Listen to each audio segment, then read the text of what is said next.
Hello all, I'm Sai and in today's video, I'm bringing to you 10 Indian fantasy book recommendations. And when I'm saying Indian fantasy books, I just don't mean the fantasy books published in India alone, but fantasy books and series based on Indian culture, folklore and traditions. I have 5 standalone fantasy books and 5 series. So without any further ado, let's get into the books right away.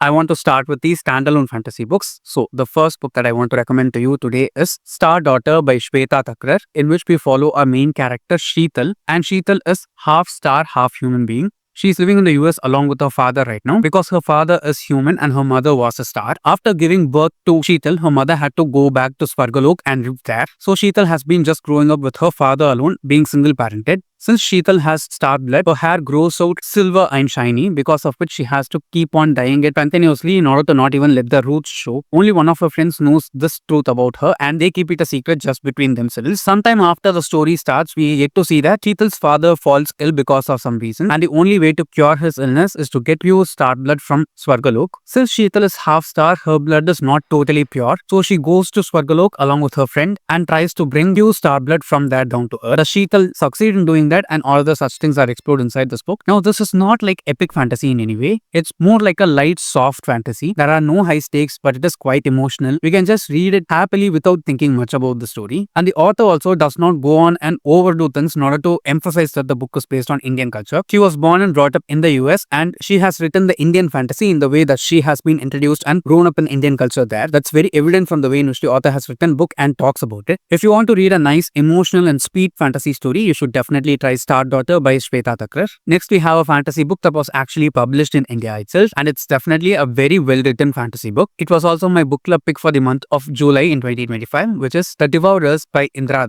In this book, we follow our main character Alok, who's a history professor and he lives in Kolkata. He goes to a regional festival, and when he's there in the festival enjoying certain things, he comes into contact with this stranger who introduces himself to be a half werewolf. Once the stranger as well as Alok start talking with each other, they find a really good rapport between them, and from there, they become acquaintances. At one point, what happens is the stranger wants Alok to transcript a manuscript that he has, which has been written in some other kind of material. Alok is okay with doing it, so he just gets the manuscript from the stranger and starts transcribing it for him. As Alok is transcribing the story, he gets to know the story of this woman named Sira from 17th century Apparabad during the time when the Taj Mahal was being built. Sira was a sex worker back then, and she comes into contact with this shapeshifter named Fenrir. What happened between Sira and Fenrir, and who's the stranger that wants Sira's story to be transcribed by Alok, is what we see inside this book. It is quite dark and gritty, and I should say that the author's writing here is just delicious. Even if you're a fan of the horror genre, I think you will like this book very much because it is fantasy which has traces of horror throughout the story. The horror here is not like supernatural kind, but body horror which makes us feel uncomfortable. At the same time, the fantasy aspect of the book hugely comes from the shapeshifters and their lore. All of this is really well done by the author, and the main character whom we follow here, Alok, is also kind of a loner, and we get to see why he is like that also. On the whole, it's a really well written book, and it is something which takes time to build, and it will also take you time to consume the story because it does not move fast. But if you're someone who likes to enter into a trance when you're reading a book, this will definitely be a great book for you.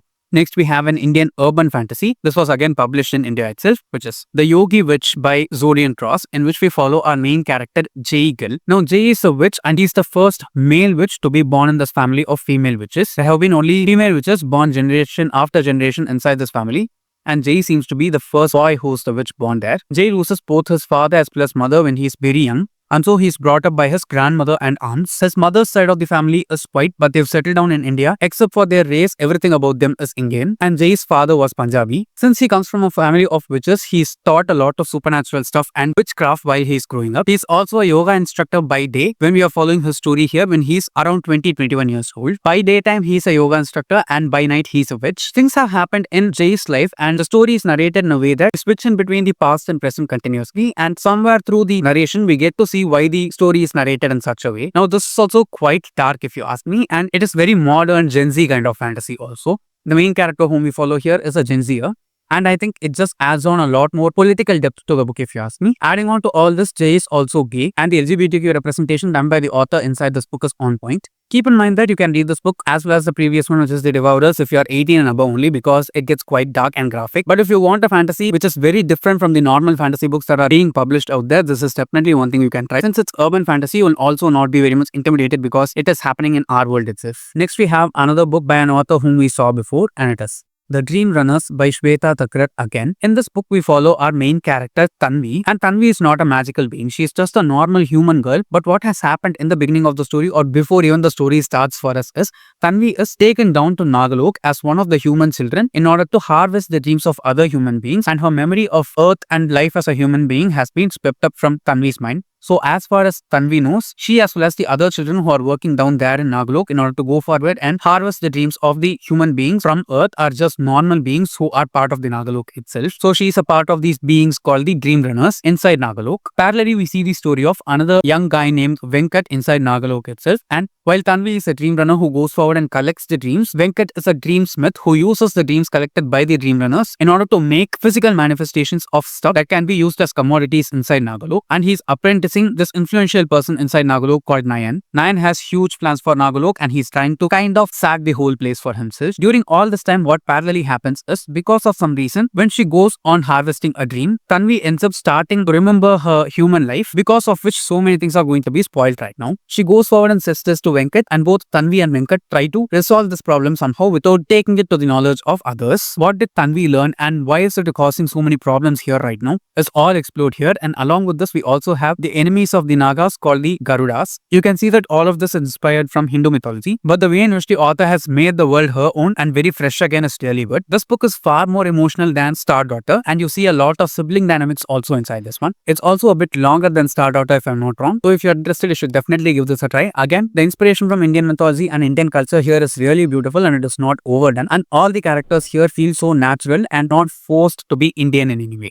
The last standalone book that I'm recommending in this video is technically the first book inside a series, but I'm recommending this as a standalone because this book was published nearly 7 to 8 years back and we've not gotten a sequel for it yet. So I'm just assuming it to be a standalone at this point. And the story also reads kind of like that, which is Inkredia or Luwan of Brida by Sarang Mahajan. The book is available in 2 different versions. This is the self-published version and it was published by another publisher after it was self-published. I'll try to drop this cover somewhere over here so that you can find it online if you're interested. So in this series, we follow our main character Luwan, who's 17 years old and he's living in this village called Brida. I read this as part of my book club in February of this year, which is 2025, and it is again a really action-packed fun fantasy series. I can say that most of the things that are going on inside the series feel very fresh, okay? They don't feel inspired by any kind of mythology, Indian or otherwise, and I'm suggesting it in this list because it is written and published by an Indian author inside India itself. So we follow Luwan, who is kind of an apothecary in the small village called Brida, and he is living alone away from his sister because of a feud that they both had. He is living in the small hut on top of a mountain and he refuses to pay the tax that he has to pay to one of the commanders who's taking care of the village. And since he's refused to pay the tax, he's about to be sacked right now. And when he's about to be sacked, he escapes from the village and runs away. And just in order to help him, his elder sister Meg, who's also been very apart from him for the past few months, starts on the journey with him. What all the experience and what is the actual reason behind Luwan being chased is all that we see here. The world here is amazing. The action is just great. The plot is kind of mysterious and he keeps on making you guess until you reach the end of the book. It's also really suitable for beginners. If the writing had been a bit more silky, I think this book could be on a different level, but it's not basic, so just keep that in mind. If you want an action-packed fantasy with cool magic, you should definitely try Inkredia or Luwan of Brida by Sarang Mahajan. Now moving on to the series.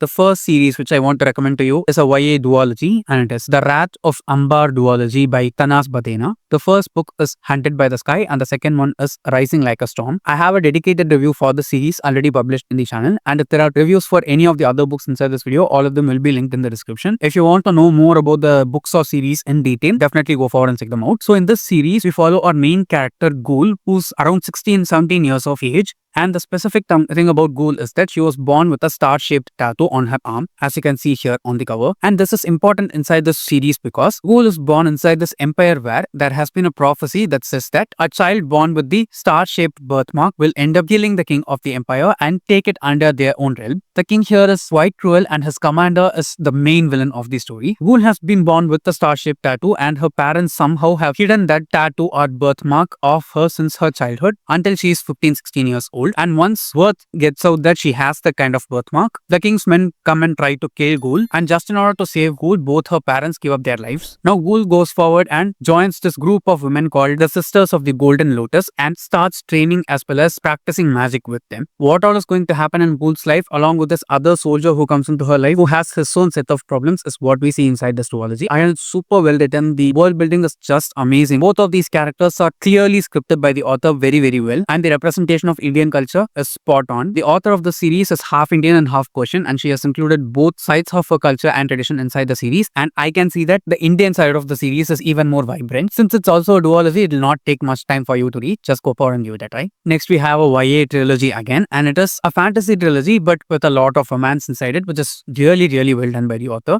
And it is the Tiger at Midnight trilogy by Swati Theerdhala. The first book is The Tiger at Midnight, the second one is The Archer at Dawn, and the third and final book inside the series is The Chariot at Dusk. In this series, we follow our main characters, Isha and Kunal. Basically, they are trying to bring back magic inside the empire and revive it. That's the simplest way in which I can explain the series without spoiling it for you guys. But trust me, again, this is extremely action-packed and the magic inside the series just brims out, okay? If you start reading the books, you'll not be able to put them down at all because the author has done great justice to Indian culture and traditions inside the series in the most perfect way possible. You can see the characters wearing the same kind of clothes that our ancestors used to wear and the people nowadays also are wearing. When it comes to an ethnic set of clothes, the kind of weapons that they use, the kind of incantations that they have, the food that they eat, the worlds that they are living in, and the kind of action that is dealt with in the series also. I listened to this series completely on audiobooks and I highly suggest you to also go forward and do that because the narrator for the series is just amazing. I listened to the audiobooks over 2 years back and I still remember the voice of that narrator really well. I think her name is Sneha Madan if I'm not wrong. And my personal suggestion would to go forward and read the series or listen to the series in summer because while you're reading the series, the author will make you crave for mangoes. So just keep that in mind and read this during the summertime. Next we have another YA duology and it is The Books of Ambha by Tasha Suri. The first book inside the series is Empire of Sand and the second and final book is Realm of Ash. I read this duology last year in the summer and trust me, it is just beautifully delicious. Okay. In the series, we follow one sister each for two books and both the sisters whom we see here are Meher and Arba. The first book Empire of Sand is that of Meher and the second book Realm of Ash is that of Arba. And both Meher and Arba, if I'm not wrong, have different fathers but the same mother, and their mother is a supernatural being who's kind of a fire spirit or person who can wield fire using their magic. We see that in the beginning of the series, the elder sister Meher is sent out to a distant place because her stepmother doesn't want her there. But the relationship between both the sisters here is just beautifully done by the author. In both books 1 as well as book 2, you can just see the world expanding and building itself just within the few amount of pages that the author gives for both the books. And the best part about the series, if you ask me, is it reads more like a companion series than direct sequels to each other. You can read the first book and second book in any order, but it will be better to read the first book first and read the second book next because with this book, the story of the first sister ends. And with that book, we just get the second sister story alone. But there are some references to the elder sister story that is shown inside the younger sister story also. I know it sounds confusing to hear, but it is not. It may be because I'm not able to articulate it properly. The best part about the series, if you ask me, is the relationships that both the main characters form with the people who are around them. And the female friendships that we see here are just very beautifully done by the author. There is also a hint of romance in both of the books, and especially in book 1, which is Empire of Sand, the romance here is much more beautiful. It's not like a huge part of the series, but it is a significant part. Also, the world building done by the author in both of the books is really nice. You can see the world and the scenes happening in front of your eyes as you're reading the text because the descriptions are that beautiful. Even though they are not more to an extent that you hate reading the descriptions, they are to such an extent that it will make you visualize the things that are happening inside the series really easily. Again, a very short series, you can definitely go forward and try it in any order that you like. Next, we have another series which can be categorized as both middle grade YA as well as a little bit adult because it gets dark at instances. It's not explicit in any way, but because of the darkness that it holds, I think it is very much suitable for adults also to read. I read this very recently, just last month in July again, and it is The Epic of Kautilya by Deepak Thomas. There are only 2 books published inside the series so far, and it does not feel like once you read the second book, you need to go to the third book right away, because again, both of these books focus on different characters. The first book is Born to be King, and the second book is Way of the Rakshasa. So in the first book, Born to be King, we follow our main character Kautilya, who's the princess of this empire of Bharat, which is just a alternate version of India itself from its ancient times, and also in a very imagined way. She's born along with 5 brothers, and because of a sacrifice that the king hosts their father made, all these 6 children have gotten traits and powers of different birds, and the trait or talent that Kautilya has is that of a parrot, because of which she can memorize stuff very, very easily, and she's also very intelligent. Her 5 brothers who are elder to her end up getting the powers of some of the birds of prey, and hence they are called the raptors. In this first book, we just see how Kautilya has to fight her way along with the 5 brothers in order to take the throne for herself, and whether she does it or not. And in second book, The Way of the Rakshasa, we see another character from this book named Adi, who's a Rakshasa himself, and what all has happened in his life and how it is going to change the plate of the world from that point on in book 2. And the best part about the series, if you ask me, is in the epilogue of the books, we get this next book inside the series set up really well. It happened in this book for the second book, which is Way of the Rakshasa, and in book 2, the author has done an epilogue which is setting up book 3 also. But just as I said before, you'll not want to read the next book right away, because it doesn't end on a cliffhanger or anything in such a way. It just shows us that this is what the next book is going to be about, without making us feel bad for having finished the book in any way. I rated both of these books 4.5 stars each, and that tells a lot. It's quite easy to read, so anyone who's 13 and above can go forward and read this for sure. It is suitable for all age ranges. And the last book / fantasy series that we have inside this video is The Burnt Empire Saga by Ashok K,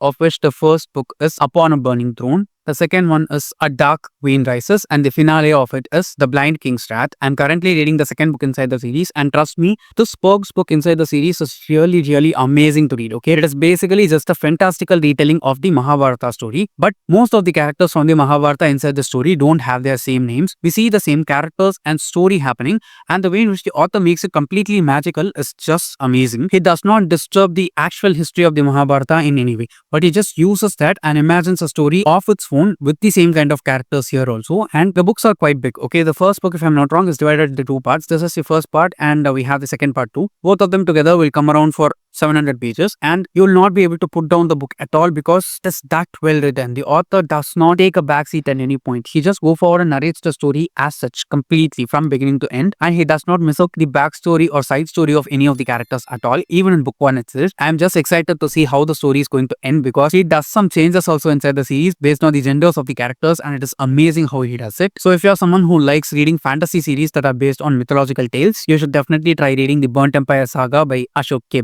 So yes guys, those are all the 10 Indian fantasy books that I wanted to recommend to you today. I'll definitely be making more videos inside this particular kind of series also in the future, so do look out for them. And if you know some other Indian fantasy books apart from the ones that I've discussed in this video, please do let me know them in the comments below, because I'm always open to recommendations from you guys, because you end up giving the best recommendations for me. If you've read any of the books that I've talked about in this video, tell me your opinions of them in the comments so that we can discuss more on them. And if you did find this video useful and interesting, don't forget to give it a thumbs up and share it with your friends. If you want to get more content from me, do subscribe to the channel. Thanks for watching and have a great rest of your day.